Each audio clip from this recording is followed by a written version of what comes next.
Alors je vais appeler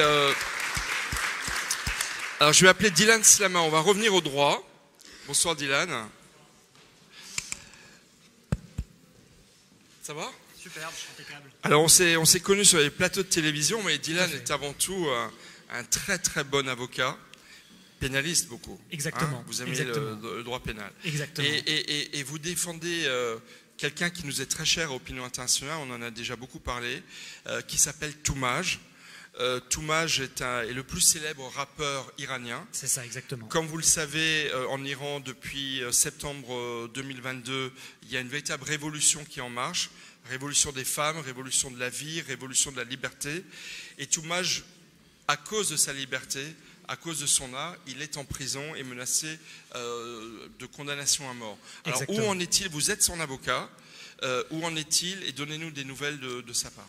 Alors, le combat pour Toumaj, c'est un combat qui est extrêmement difficile. Il est difficile parce que c'est vrai que c'est toujours compliqué lorsqu'on s'attaque finalement à l'institution judiciaire et à des forces étatiques qui sont extrêmement puissantes. Et je le dis, même en France, hein, c'est difficile de défendre. Mais Toumaj, c'est sans commune mesure. Toumaj, vous avez raison de le rappeler, Toumaj, c'est un rappeur iranien qui est extrêmement célèbre. Ça veut dire que c'est vraiment la plus grande star de ce pays. Et aujourd'hui, il est en prison depuis 6 mois. 6 mois et quelques jours, il est en prison.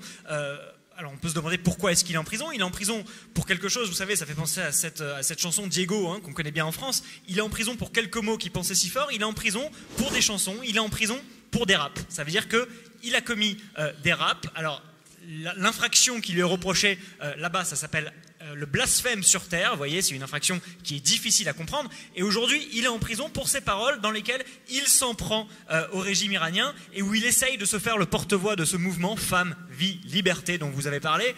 Et il est en prison pour ça aujourd'hui. Donc la question que vous posez, c'est où est-ce qu'on en est aujourd'hui? La difficulté qu'on a, c'est que défendre Toumaj qui est en Iran aujourd'hui, c'est très difficile parce qu'on n'a pas d'accès direct à certaines informations. On ne sait pas quand aura lieu son procès.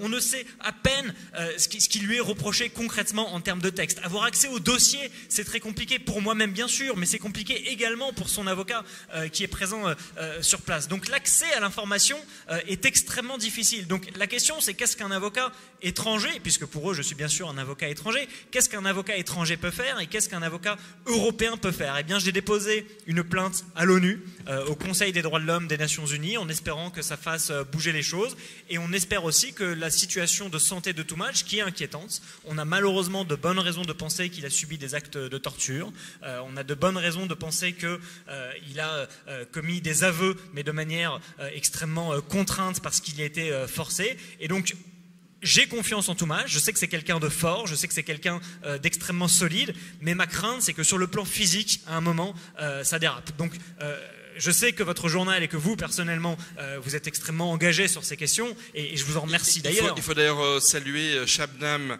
Khosravi, qui est la cousine avec qui je suis en contact quasi quotidiennement. Et qui est française, qui est une citoyenne française, qui essaye de soulever ciel et terre.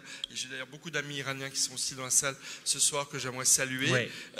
Voilà, il faut aider Toumaj. Et pour aider Toumaj, alors je sais qu'il y a un grand producteur de musique dans la salle, Michel, je ne sais pas si je peux dire son nom, mais Michel, il faut mobiliser des rappeurs français, il faut nous aider à créer une caisse de résonance. Et que ça dépasse, moi, tout mon effort en ce moment, il essaie de faire en sorte que cette caisse de résonance dépasse la communauté iranienne. Parce que on le comprend, il y a beaucoup de ressortissants qui sont engagés sur cette question, mais en vérité c'est une question pour la démocratie, c'est une question pour la liberté d'expression, et c'est aussi une question de combat contre la peine de mort. Donc j'aimerais que effectivement ce combat soit le plus large possible pour Toumaj, parce que c'est les libertés qui sont en jeu dans ce combat fondamental.